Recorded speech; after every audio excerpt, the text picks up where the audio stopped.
welcome to another episode of Against the Grain with me, Abby, the Liverpool doula. Today's episode is called Baby Biohacking. Basically, small tweaks and big fucking results. I'm no expert in biohacking. I love anything to do with biohacking though. I love anything to do with health, nutrition, anything that you can do yourself to help your own health is just my vibe. So this is not medical advice. This is not me telling you what you should do. This is just my experience. This is what works for me. I'm going to tell you is what I do, why I do it, and the science behind it. And we'll go from morning to night. So breath work, red light, cold water, food, supplements, grounding, oxygen, like everything. So the definition of biohacking is the practice of actively changing and optimizing your own biology using science, technology, nutrition, lifestyle, and basically self-experimentation to improve how your body and mind function. So it's like DIY biology. So biohacking can include supplements, diet, breath work, meditation, cold exposure, red light, HBOT, sleep tracking. People wear like the watches, the rings. You can get blood taken, and then like holistic stuff, technological stuff. It's just my thing is like not accepting feeling like shit, but not going to a doctor because I feel like there's an answer for everything if you just put the work in and do your research and experiment. And it is literally about experimentation and seeing what helps you perform, heal, thrive physically, mentally, emotionally, spiritually. So yeah, I hope it helps. So I'm gonna start with a morning routine. So my first thing is do not grab that fucking phone. Seriously, do not grab that fucking phone. And I'm sat here with two phones, like, put them away. Actually, I need one out because I'm on call for a birth. I'm sat here waiting for someone to go into labour. But grabbing that phone first thing in the morning is the worst thing you can possibly do. Like, I know myself, I am currently on an Instagram break, a digital detox, because getting up first thing, looking at that phone is probably one of the worst things you can do to start your day. Not only because of the blue light on the phone, not only because you basically, first bit of time in the morning when you wake up is like the most precious time and you're giving it to a load of strangers on the internet, but it just induces cortisol, it gets your blood pressure up. It's just the worst. The first thing I try to do as soon as I wake up, and I don't know if anyone's read Wim Hof, life-changing book. If you can read his book, amazing. And we're going to talk a little bit more about the benefits of what his principles are. Breath work, starting to breathe properly. This is the thing that grounds me. It helps my anxiety. It sets the tone for the day. And breath work, especially deep conscious breathing, it calms the nervous system. It improves your focus. It improves the oxygen. And especially if you do it before bed as well, it can help support sleep, relax your nervous system, and help with emotional regulation. It literally increases parasympathetic activity, which is basically your rest and digest, improves your mood, and yeah, it just sets me off right. And I'll do my breath work first, and this is like not fancy breath work. Some people do box breathing. I'm not the biggest fan of it. I prefer a shorter inhale, a really, really long hold, and then a really, really long exhale. And then quite a short hold after the exhale, and then I go back in with the short inhale, and then the really long hold. And I'll do that for as long as it takes really to feel calm. And then once I've done my breath work of a morning, I'll go straight into meditation. Now, this is not every single day. To be honest, the practice needs to come back regularly. But this basically just calms the mind. And so many people will say, I can't empty my mind, I can't meditate. Shut up.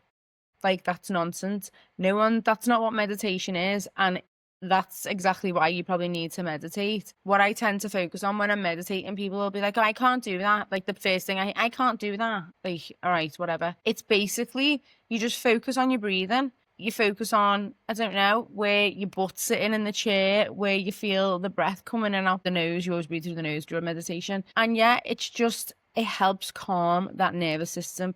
That is the best way to start the day consciously, not reactively. It helps with my mood. It helps with my anxiety. It helps with how I react to things. Obviously, you know, I am a sassy girl, and it just helps me regulate as well as making my body and my mind feel calm. And then once I have meditated, I will try to journal. This is something that I need to get better at, but getting all the shit out your brain and rationalize it, and you can sit and read. To be honest, I don't read my journaling. I really don't. Once I get it out, but when it's coming out, and even the pen across the paper, it's like bilateral eye movement. I think that's meant to be good for your brain, where you can see, you know, what you're writing, and it helps you process. It just gets all the shit out your brain. And then I will sit in front of my red light panel. I don't know if you can see it. The software I'm recording on, it shows it in the frame, but if anyone can see, that is my red light panel back there. I sit in front of that every single day for a minimum of 20 minutes. A minimum. Like, I'll sometimes do it when I'm journaling, or I will put it on a different body part. It literally stimulates your mitochondria, which is your cell energy factory. So more energy. It helps skin and muscle recovery, especially if you've been exercising. Reduces inflammation. It speeds healing. It wakes me up because you're supposed to get infrared light into your eyes first thing in the morning. It's very good for anti-aging, obviously, as you can tell by looking at my very young skin. Helps with cellulite, helps with wound healing. And if anyone who knows me knows that the red light, the dog, goes on the dog daily, the red light. The red light is literally, I'd say, a game changer for health. If you want to invest in something, the red light is the one. The panel I've got was £200. You can obviously go up a size for more expensive. I like my panel. It's only small, but it's more because I can take it anywhere, upstairs, downstairs, any house that I'm visiting, I'll take it with me. If I'm staying over somewhere, I'll take it with me. So that's why I've got the smaller one. There are bigger ones, and the bigger ones are better. I'll put it in the show notes. I've got a link and a discount code. And then I will try, sometimes before, sometimes after, I will try and go outside as soon as possible. Sometimes I'll get up and come straight downstairs. Times, if I'm upstairs in bed, I'll do my breath work and meditation and journaling in bed, and then I'll get up and go downstairs. Sometimes I'll go straight outside. So the reason why it is so important for you to go outside as soon as you wake up is it literally resets your body clock. The morning light tells your brain, okay, it's daytime, and it's going to help regulate your circadian rhythm so you fall asleep easier at night. And getting that light first thing in your eyes every single morning will let your brain know how to release melatonin, which is the sleep hormone, later on at night, improving your sleep quality. It also raises dopamine and serotonin. It signals your brain to make more feel-good hormones, lifting your mood. It balances your hormones because obviously it regulates cortisol, thyroid function, and even your menstrual cycle. And literally, if people don't know this, getting sunlight in your eyes, especially in the morning, literally strengthens your eye health, reduces fatigue from artificial light and staring at the sun. I'm sure the thing is, I know like in the wellness circles, they'll probably be able to correct me or know more, but you should be able to stare at the sun with your eyes. I know like every, like, what is it, ophthalmologist will probably be like, don't do that. Wear sunglasses. Myself and everyone in the wellness health community, not the symptom management community, will know that wearing sunglasses is very bad because it basically tricks your body into thinking that it's in the dark and it won't produce melanin, which is the skin pigmentation. So having natural sunlight in your eyes is very, very beneficial. And then obviously it boosts vitamin D. Even short exposure helps your body create the hormone-like compound that supports immunity, bones, mood. We all know the benefits of proper vitamin D, not supplemental vitamin D. The thing is, now I'm recording this, October, it's grey. I think sunrise at the minute is 7:48 a.m. I'll get up at like 6:15 and it's still grey. I'll go outside, it's grey. And then even after the sun's risen at 8 a.m, it is grey, but I'll still do the thing of going outside. And I actually read the other day that you should not be getting any LED lights in your eyes before you get sunlight in your eyes. And LED is not just like the TV, your phone. It's literally every single bulb in our houses now are pretty much all LED. So if you can avoid, especially it's hard in winter because it's dark until quite late.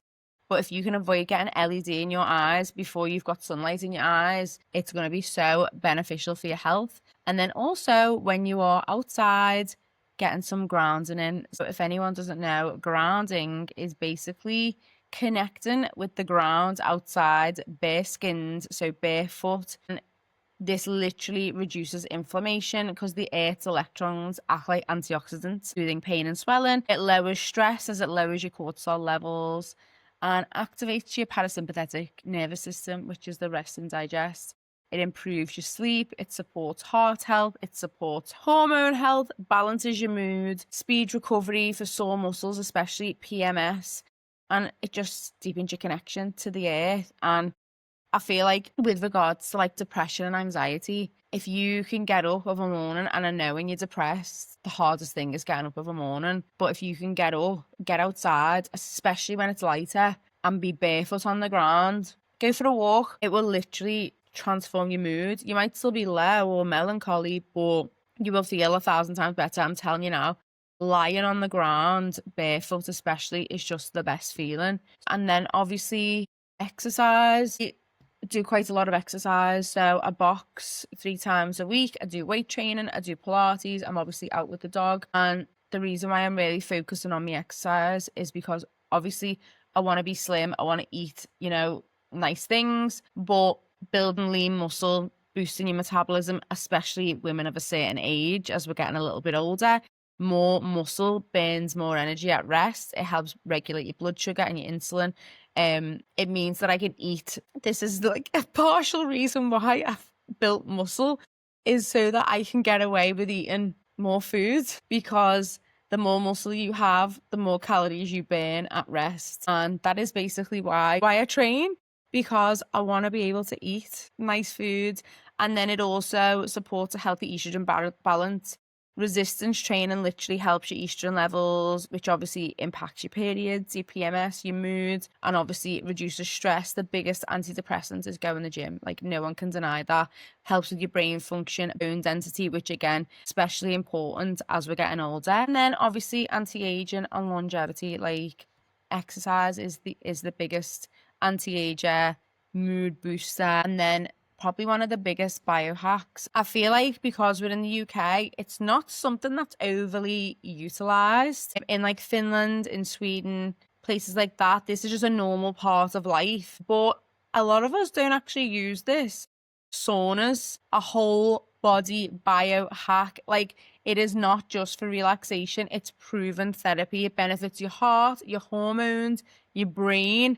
Like, and all of these are literally like backed up by research. The health benefits for saunas are just undeniable. Cardiovascular health, lowers your blood pressure, improves circulation, reduces heart disease. Literally, they did a study, I think it was in Finland, and over 20 years, 4 to 7 sessions in the sauna a week lowered the risk of cardiovascular death by 50%. Like, it also supports insulin sensitivity, it helps prevent type 2 diabetes. It is also, I can't find the study, but it's linked to reduce risk of Alzheimer's and dementia. It improves mood and stress. Amazing for saunas, especially if you be in the gym. Inflammation, arthritis, stiffness. It lowers cortisol. And it's just associated with lower all-cause mortality and improved lifespan.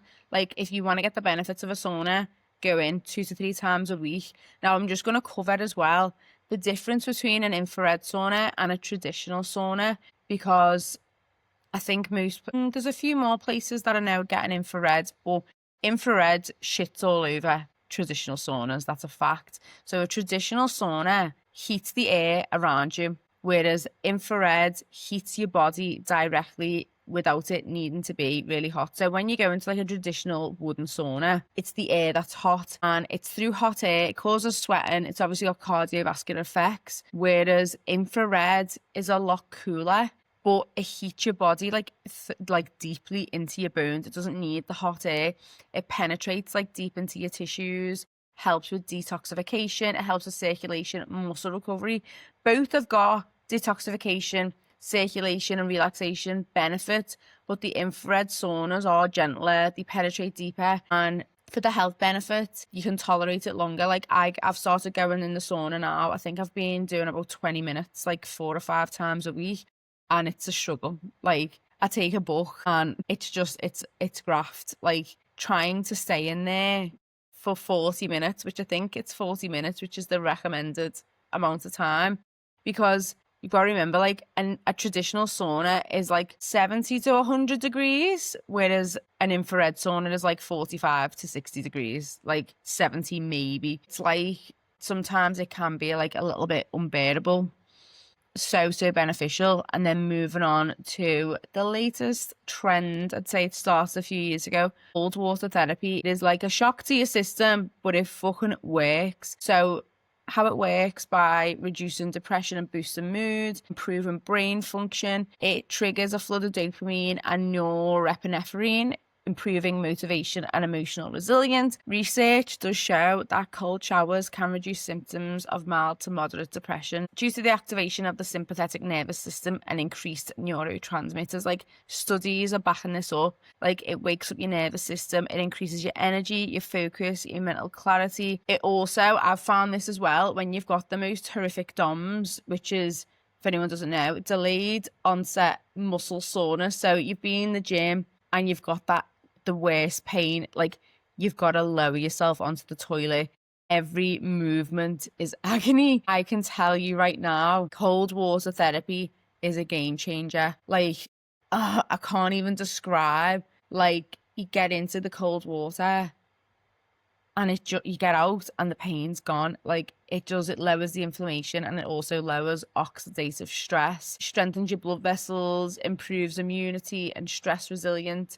And I just think for the mood side of it, boosting the dopamine, like, I don't know about anyone else, I've definitely got low dopamine from being on my phone too much, probably from the ADHD, but the cold water is literally life-changing. It just makes you, I don't know, it makes you happier. It helps your mood, it boosts motivation.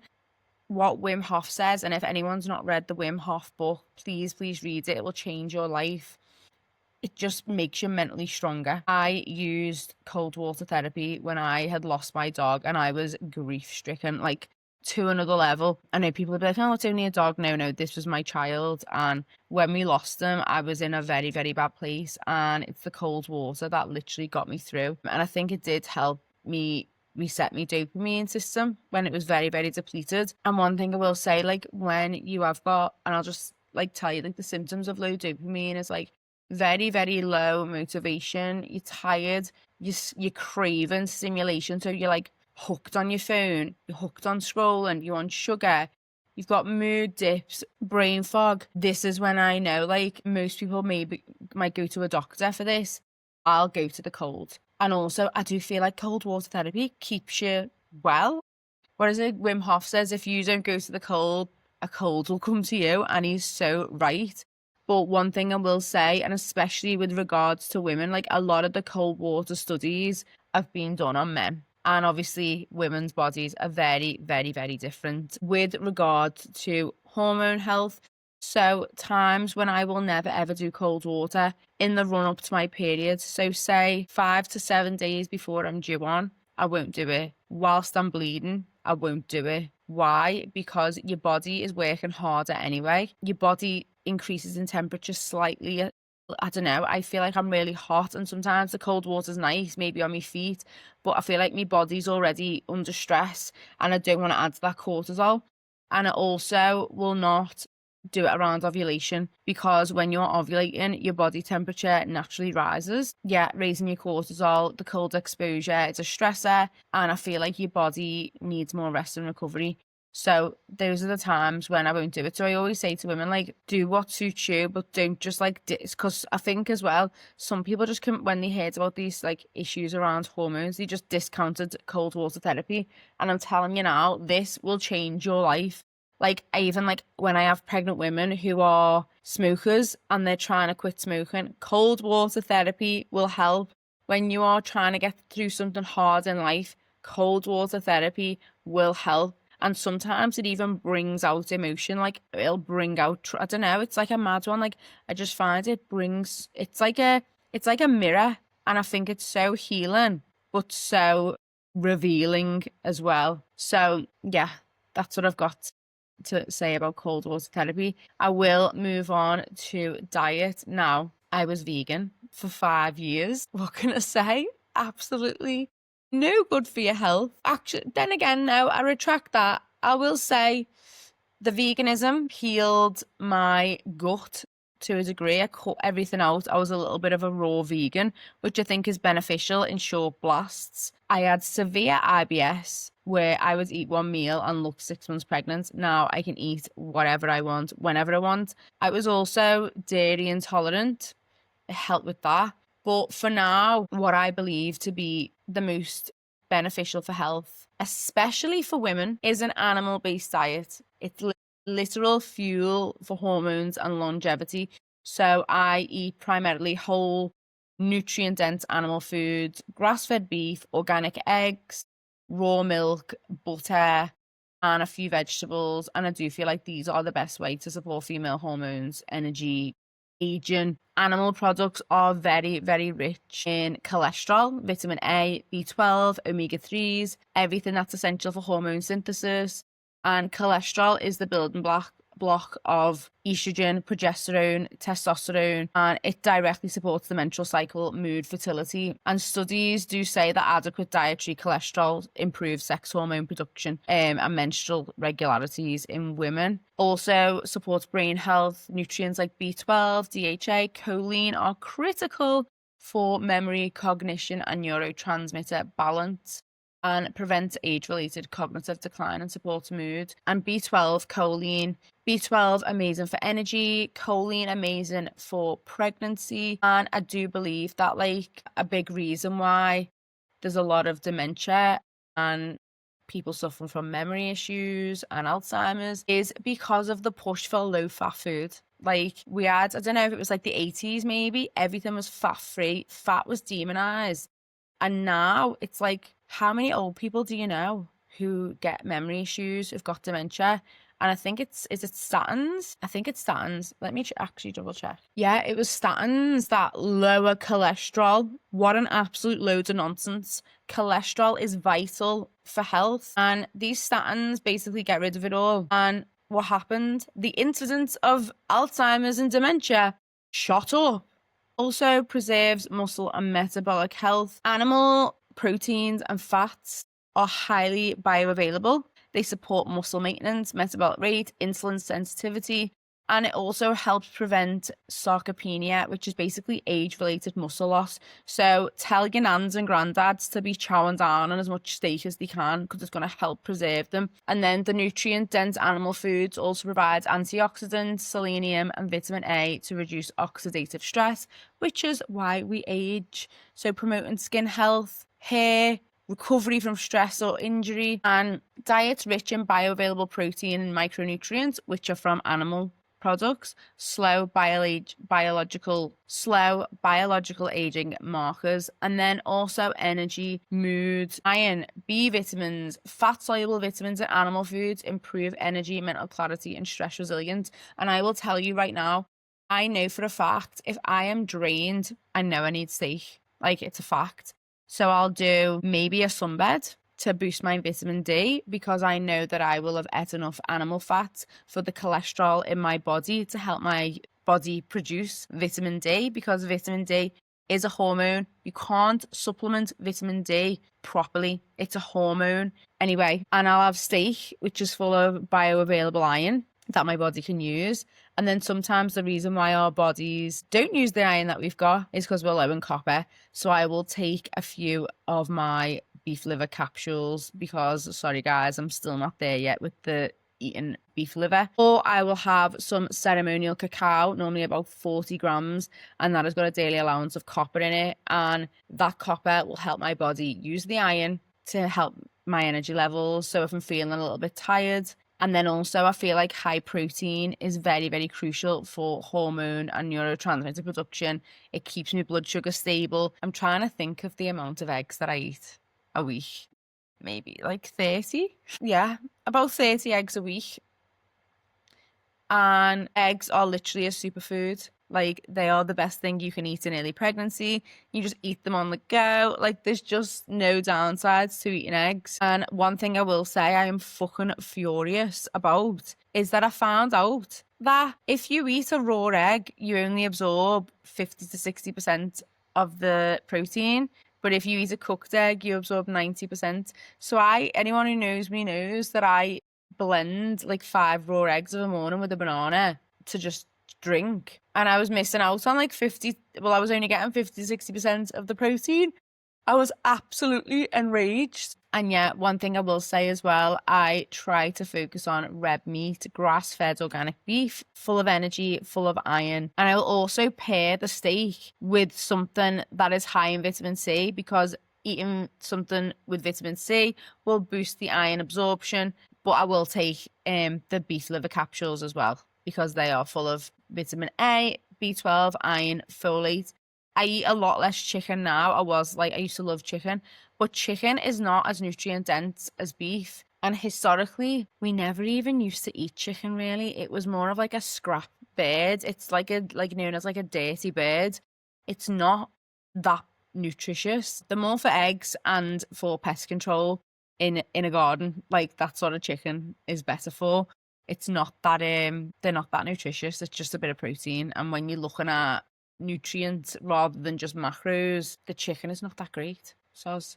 And then moving on to raw milk. So, a bit of a controversial one. All of the regulatory bodies will tell you how dangerous raw milk is. I have a raw milk subscription.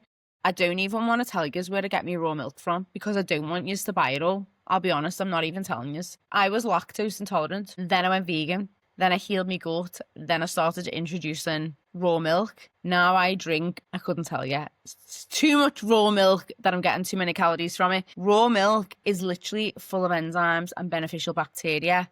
People who are lactose intolerant can use raw milk to heal that lactose intolerance in tiny step-by-step, teaspoons, because enzymes are in the raw milk that help you digest the stuff that you're allergic to, lactose. So raw milk is amazing. If you get pasteurized milk, it is dead milk. You are just drinking disease, basically. People don't really know as well that raw milk providers, raw milk distributors will probably be looking after their cows a lot more, because if you did not know, conventional dairy, that's what we'll call the one that you buy from a supermarket, their cows are more likely to be diseased, as in their udders will have mastitis, because they are milked so frequently that there is a level of pus and blood that is allowed in conventional dairy. Hope you knew that. So people who keep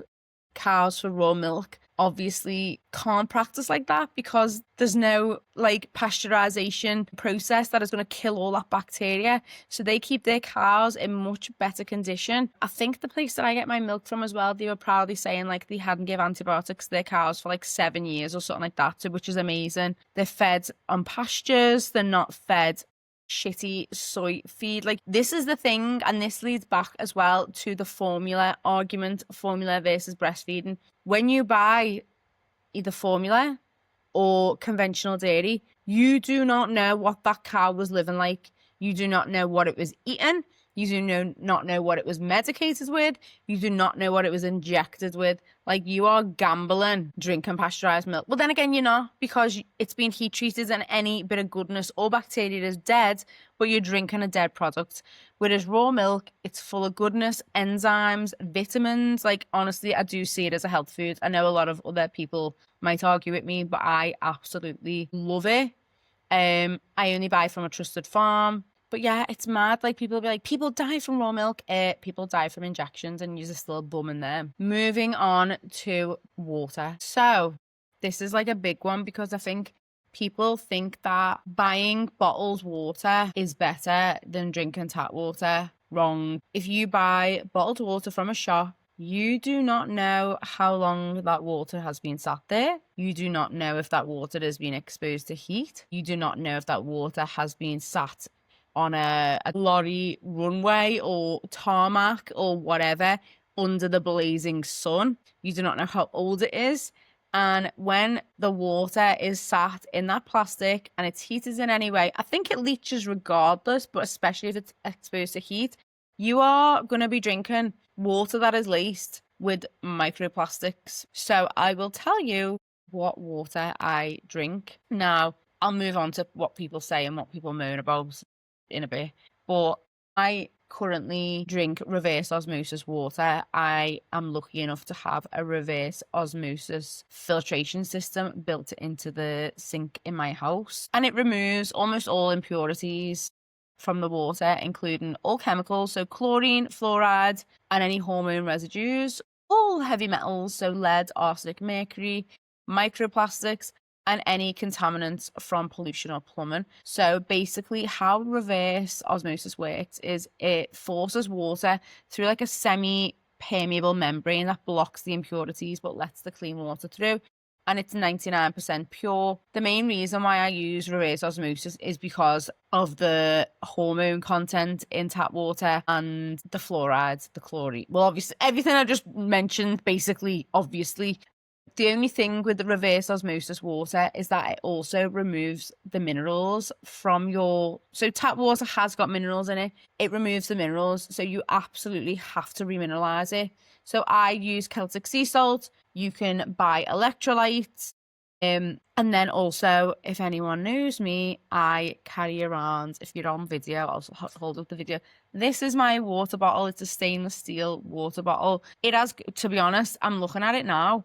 I'm thinking, am I the biggest hypocrite ever here? Because the lid is plastic, but it's BPA free. Let's see if that even makes a difference. But anyway, this is my emotional support water bottle. If anyone who knows me knows that I basically carry this water bottle everywhere, and if I leave it anywhere, it's very upsetting. So anyway, if you are gonna drink water, I would advise it's either held in a stainless steel bottle. I've seen a copper bottle, which is meant to be beneficial because it transfers copper into your water, but I would look into the quality of those because it might not be all copper. It's like the Stanley Cups. Everyone loves the Stanley Cup, but then they did testing on it and it was full of lead. So, or a glass bottle. Glass is probably your safest, but I feel like it's your most like risky to carry because if you drop it, you're fucked. Moving on to your next option. Distilled water, so pure, boiled, condensed. Distilled water is basically water that has been boiled into steam, and you can get a distiller that you put in your house. I will add all of these to the show notes, the links to the one that I used. So it's basically water that's been boiled into steam and then condensed back into a liquid, leaving almost all impurities behind. Basically, everything is gone. I would say that's like the cleanest water you can ever have.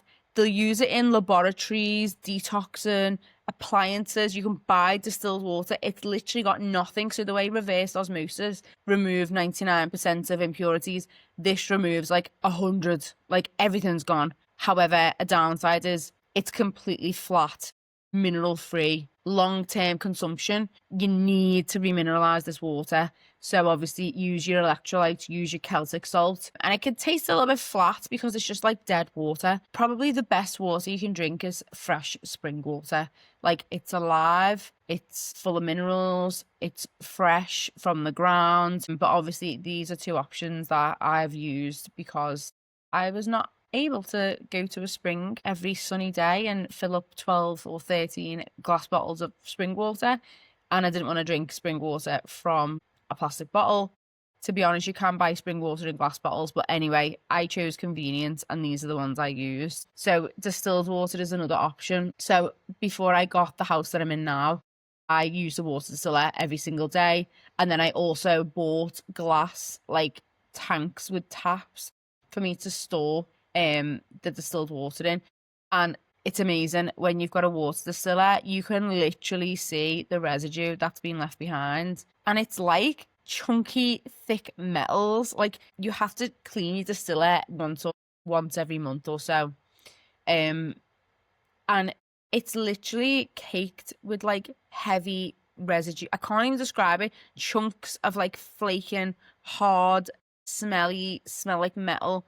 like impurities. It's absolutely disgusting. And a lot of people don't know as well that our tap water is laced with estrogen. So I know I spoke as well about remineralization. So let's talk about salt. So most everyday salt is literally killing people. When they blame high blood pressure on salt, when they blame dehydration on salt, it's sodium chloride. Shitty, crappy, disgusting table salt. Now, one of the best things you can do for your health is replace your salt in your house. A lot of people use Himalayan pink salt.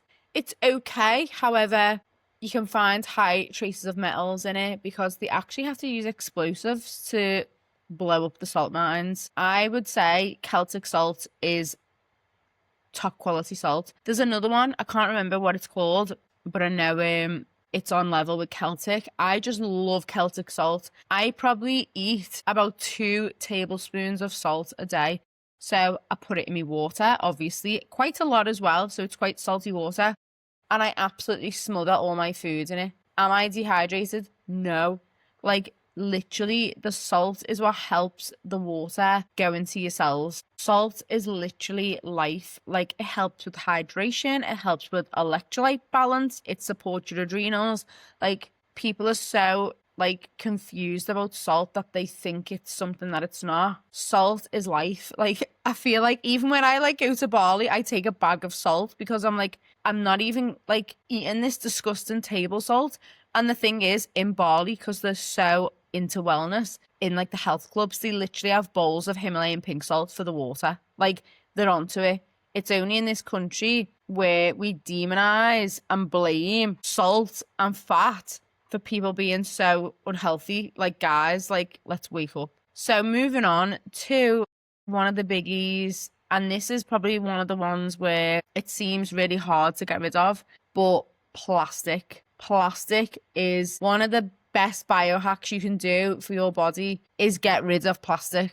Bottles, Tupperware, shop receipts. So as you know, I only carry the stainless steel water bottle everywhere, my emotional support bottle. I just will not entertain any plastic bottles, any chemicals leaching into my water. Obviously, as I've said, heat, sunlight, prolonged storage in water causes the BPA in the plastic bottle and the BPS to migrate into your drink, which are endocrine disruptors and one of the biggest causes of breast cancer, if you didn't know. Shop receipts, most are thermal receipts coated with BPA, and just touching them can transfer the chemicals to your skin. Your body will absorb them, which affects your hormones and your metabolism.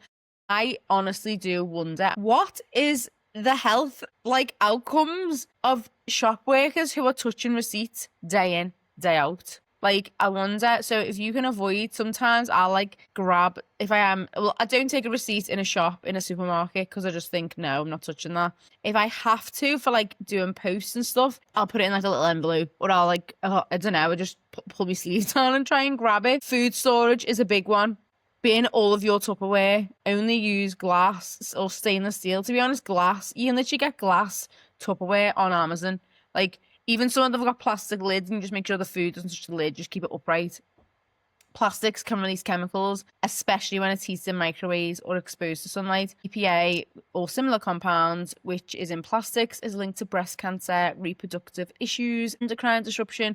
And I feel like the amount of plastic that children are exposed to at the minute. So obviously, there's the Tupperware, there's the food, the water bottles, the clothing that children are wearing, the bedding. I'm just trying to think what else crap are kids exposed to. No wonder there is so much gender confusion, because a lot of these plastics and chemicals are endocrine, like disrupting, and they are estrogen mimicking.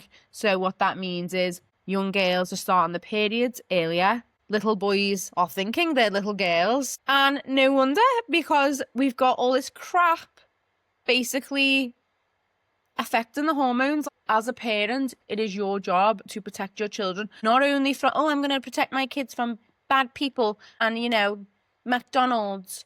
No, I think I'd rather me kids eat a Mackey's beef burger than eat vegetables microwaves in a plastic pot.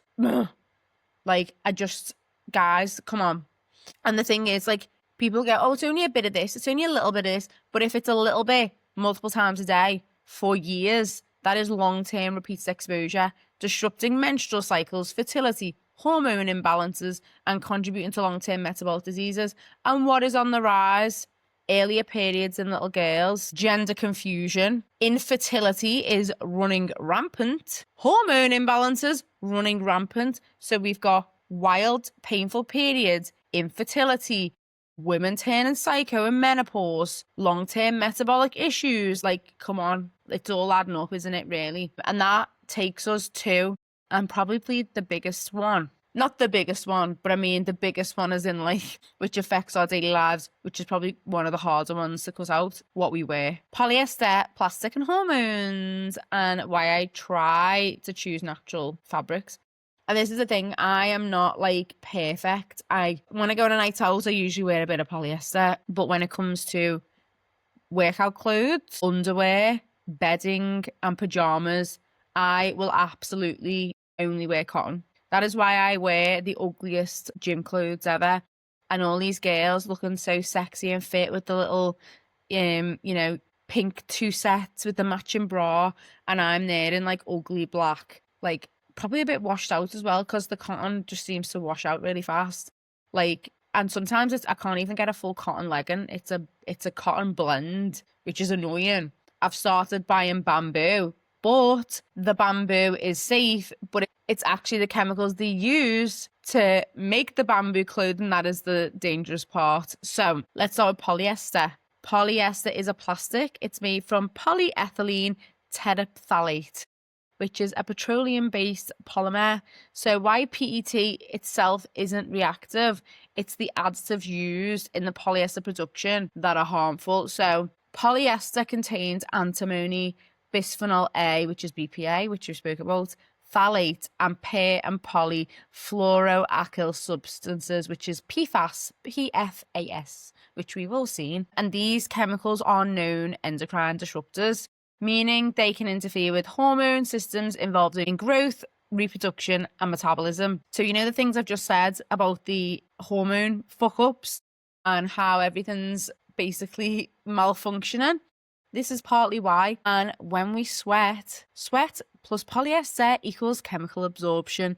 When you sweat in synthetic fabrics, this causes all of them chemicals to leach out and be absorbed by your skin. Obviously, very concerning during physical activity or sleep. So obviously your body is in very close contact.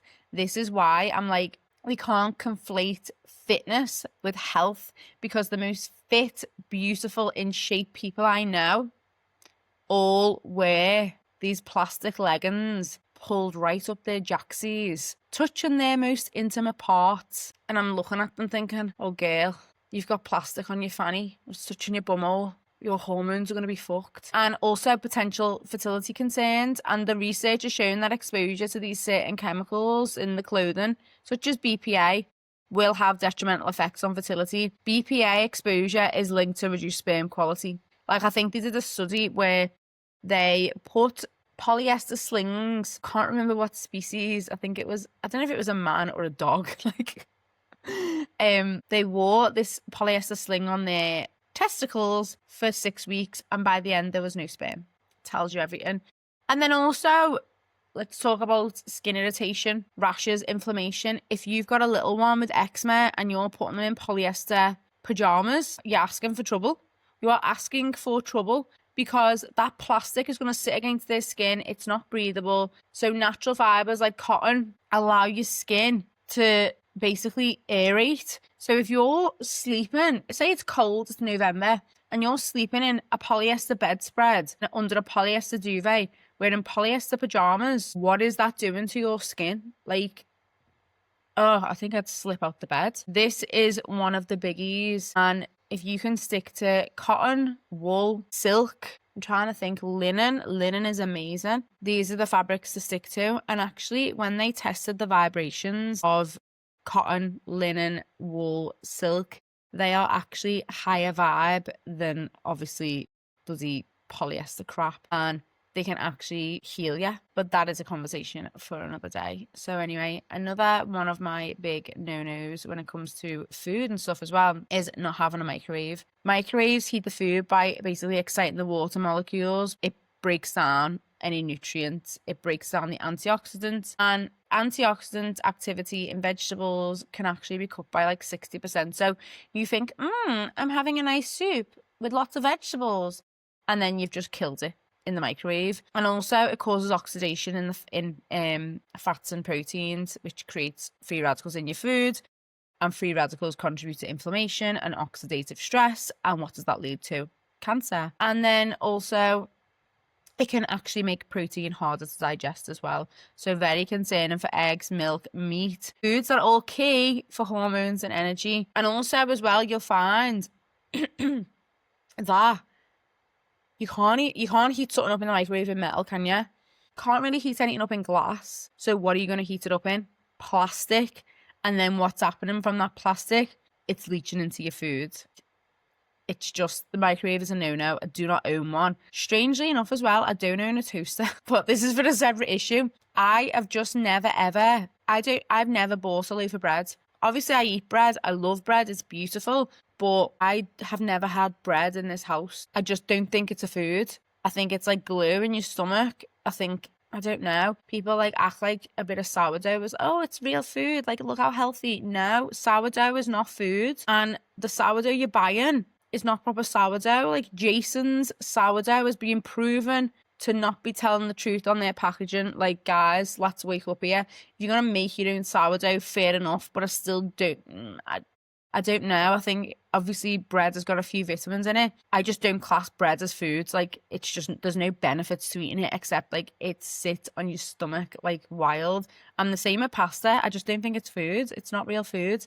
And obviously, unless you've like hand spun it and hand pressed it from eggs and flour. But again, the flour in this country is fortified with vitamins, and the vitamins are very, very bad for your health because they're not real vitamins, they're not bioavailable, they're just chemicals. So this is another reason why I just don't eat pasta and bread. It's not real food, and it's being fortified by this bullshit guidelines in this country that mean everything is fortified and added to with folic acid, shit, niacin, shit, like just vitamins that aren't beneficial for our health. So moving on to supplements. Now, anyone who knows me knows I fucking love a supplement. Like, I think supplements change lives. Like, I really do. I know a lot of people will say, oh, well, you should be getting your nutrients from food. 100% I agree, but we don't. So let's move on from that. So every day, this is what I take. These are what I find to help me. Obviously, everyone's supplement needs are different. So Shilajit, which I have every day from Natura Viva, I will tag them in the show notes. I have this every day in my cup of tea every morning. It's like a resin that's dug up from like, I should really know more about this. I do know this. It just slipped my mind. But basically, it's like this resin. It's just full of minerals. It boosts your energy. It supports mitochondrial function, reduces fatigue, just full of goodness. And I'll take that every day in a hot drink. Like, it's amazing. Really good for fertility as well.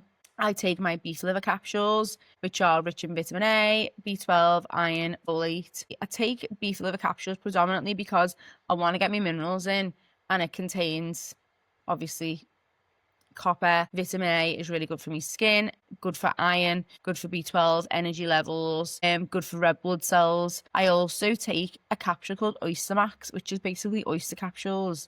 They're not that common.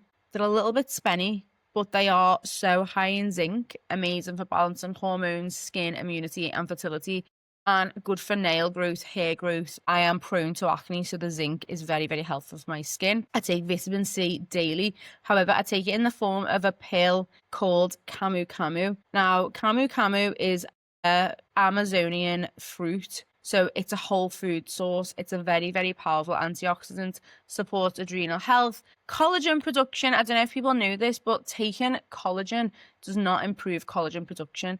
Taking high doses of vitamin C actually does. And obviously the vitamin C helps with my iron absorption.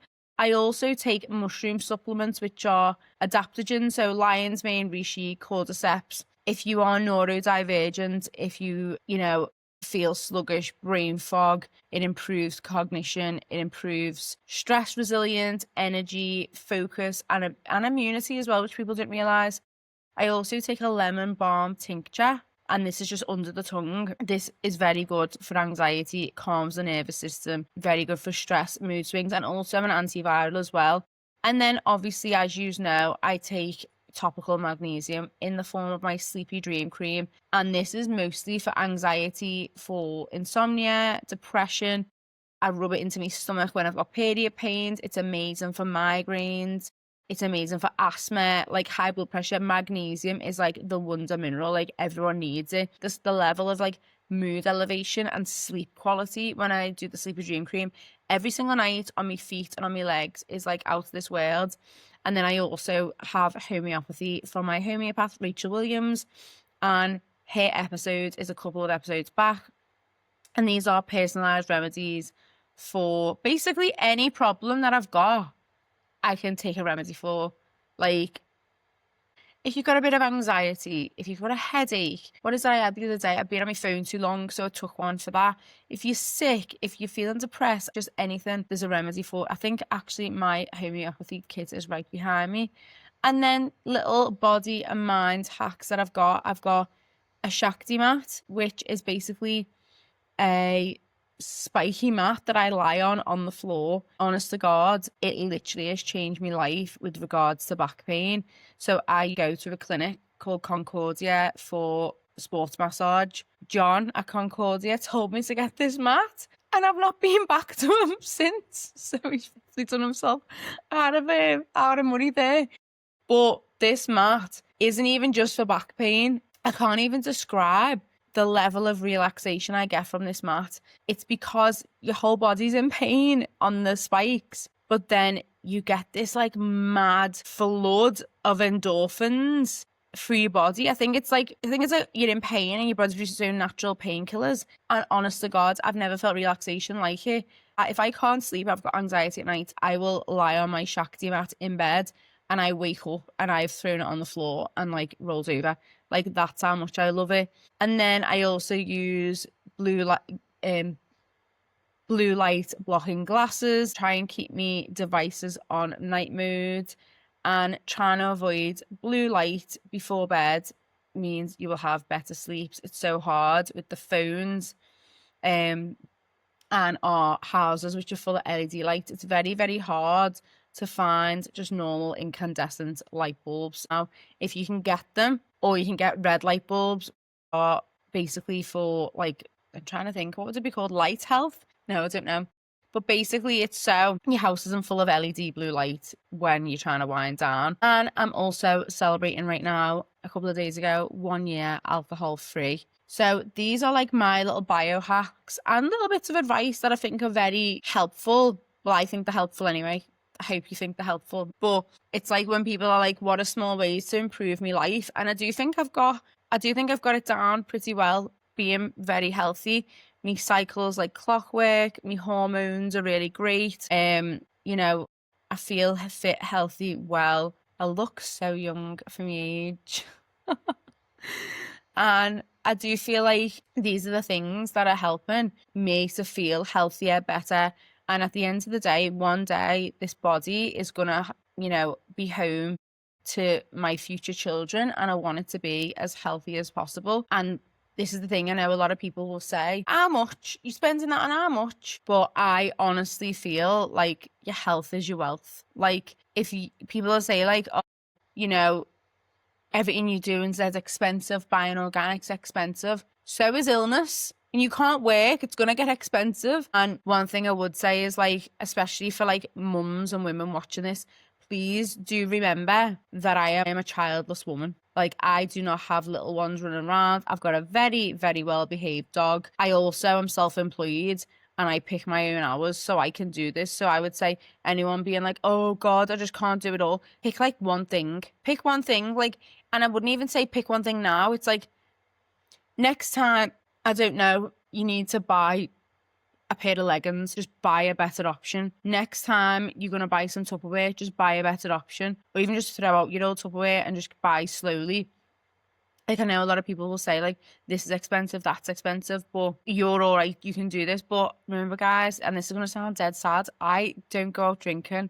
I don't smoke. I don't take drugs. I don't really buy clothes. Like, I'm trying to think. Don't worry, like I live a very, very rich life. Like it sounds that sad, but it's just for me. Buying organic food and supplementing and going and doing things for my health is literally like my wealth. Like I love it. I live for it. And I just love the feeling of knowing that if I'm unwell or there's an issue in my life, in my health, my mental health, I can do things to fix it. I do not have to rely on anyone, especially with the people I surround myself with. They're exactly the same as me. Like, we've all got like tips and tricks to improve our health without relying on a system that wants us sick. Like, going to the doctor over things, they're not going to help you get better. They're going to medicate you, and the medication is going to fuck you. Basically, there's going to be more side effects from the medication, and it's just not going to be a healthy life relying on someone else to fix you. And that's what I absolutely love. I know, like yesterday, I was so drained. What does it do? I went on the sunbed to boost my vitamin D. Now, I'm not saying, oh, sunbed's this. People have got their own views. I believe it helps me produce vitamin D. I have read studies that people who use sunbeds sensibly have got higher vitamin levels in their blood. And so I went for a sunbed. I ate a steak.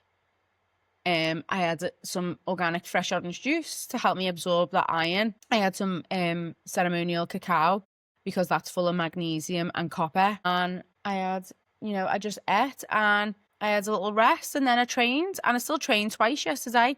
But I just knew like these little things that I needed to do.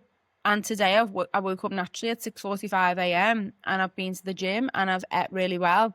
And I feel like a new woman. And sometimes you just think I just need something. Like I feel so much better. And that was because I could treat myself and I knew what I needed. So one last thing that I will say, which is definitely more of a biohacker.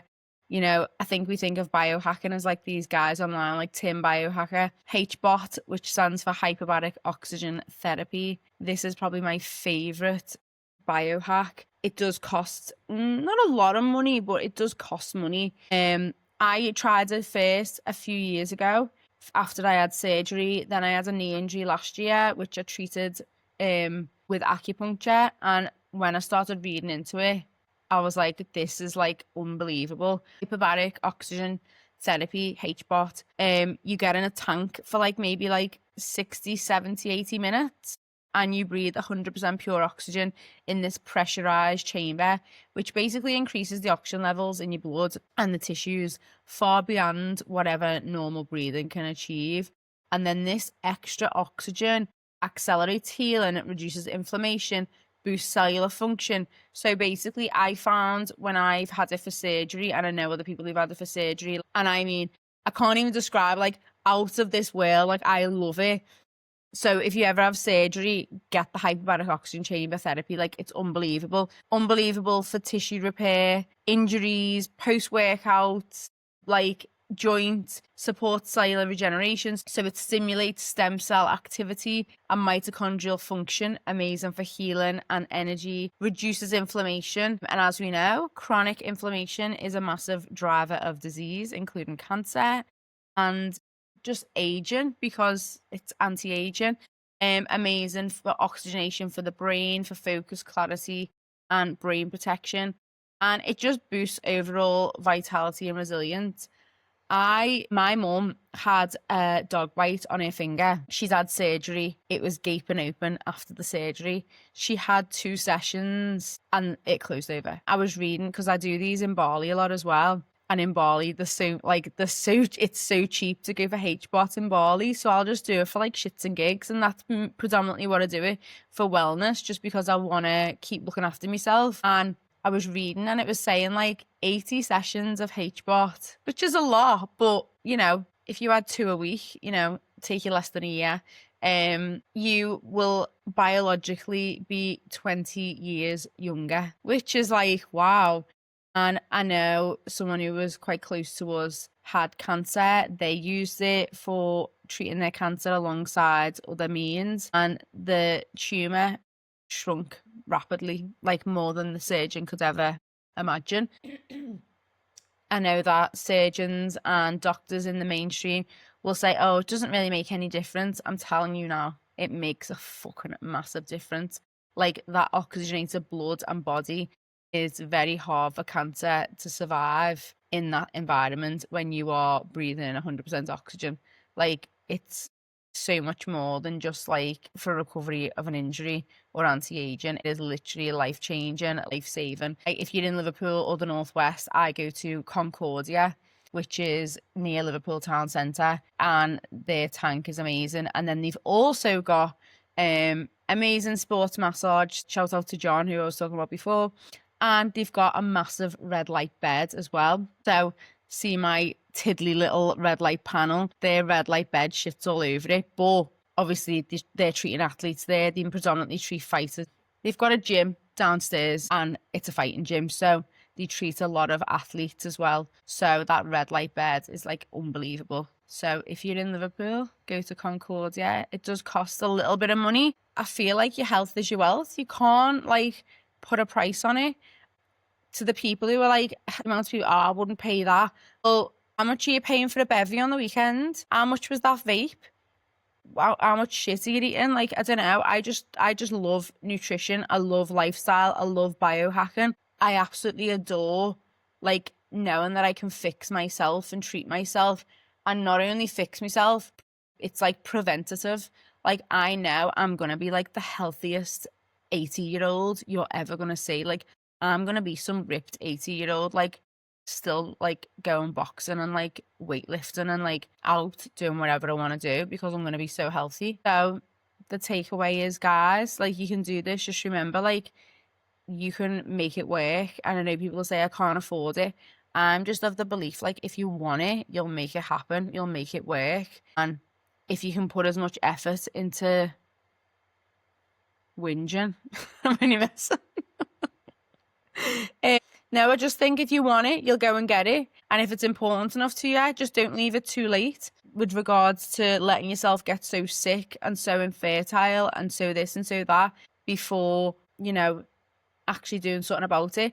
And also, by the way, guys, I know like so many people will be like, well, I don't know. Do you think I knew any of this? Like, I literally just research, like, I read so much. I ask people, I look into things. I'll just go on Google and start reading stuff and go down a rabbit hole. Like, it's not hard.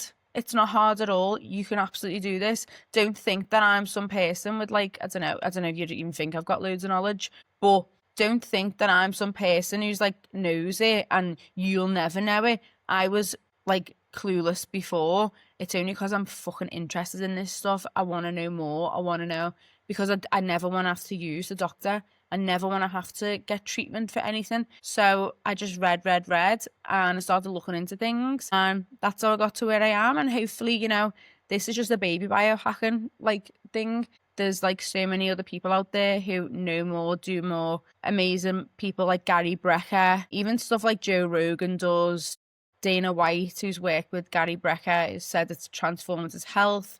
Yeah, I just think take control of your health, take your power back. This is what this podcast is all about. Is like, fucking do it for yourself. Like, you can do this, and you can do it for your kids as well. Like, you don't need to rely on doctors because you'll never get health from a doctor. Like, never. It'll never happen. So guys, obviously I'm gonna literally put everything in the show notes. Message me if you want to know anything. And yeah, just remember, like, you can fucking do this. Like, there's no reason. If you need to pay for something, make it work, make it happen. Like, I do, I can, other people do. If it's important enough, you'll make it work. You know, you've got to make sacrifices for things in life. You can't have it all. You can't eat shit and think you're going to be healthy. You've got to choose like a life path. And if you want to be healthy, make the right choice. So I hope you enjoyed that, guys. Kind of went on for a little bit, didn't I? But it's because I absolutely love this stuff. So yeah, let me know what you thought of the episode. Thank you so much for listening to Against the Grain, where we question everything and reclaim our power. Nothing in this podcast can be construed as medical advice. These conversations are here to spark curiosity and give perspectives, not prescriptions. Always do your own research. See you next time.